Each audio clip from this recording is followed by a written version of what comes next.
me llamo Ana Cachimuel, yo soy parte de la organización Sinchi Warmicuna. Nosotros vamos a festejar el encuentro de las mujeres comunitarias Sinchi Warmicuna y Warmi Yuyaykuna, una organización que se viene trabajando en diferentes espacios comunitarios. Bueno, muy buenos días. Tengan cordial saludo de quienes hacemos el grupo Itiraimi de aquí de la comunidad de Pumillaro Alto.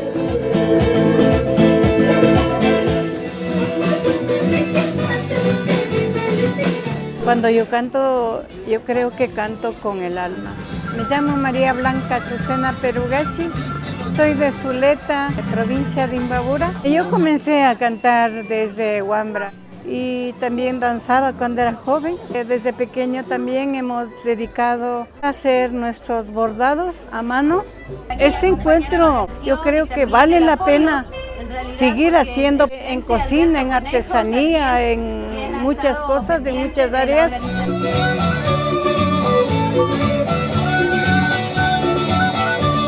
Y el primero y segundo encuentro se centró mucho en lo que es el encuentro de mujeres cantoras y esta vez nos hemos concentrado en recuperar la gastronomía ancestral a través de la memoria de nuestras abuelas, de las mujeres de las comunidades, que en muchas ocasiones tenemos muy pocas oportunidades para presentar nuestro trabajo, nuestro pensamiento y tomar decisiones dentro de la comunidad.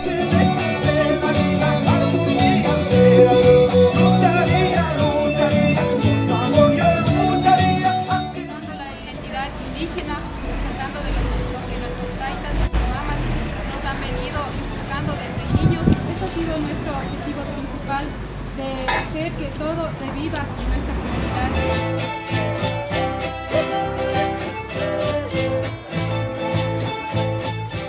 El cuarto encuentro todavía no lo sabemos, pero vamos, yo creo que es súper importante seguir trabajando, vinculando con las comunidades. Hay muchos problemas que hay que seguir trabajando. Si vamos quebrando de poquito a poquito, quizás la decisión de la mujer se vaya fortaleciendo un poco más en los encuentros comunitarios.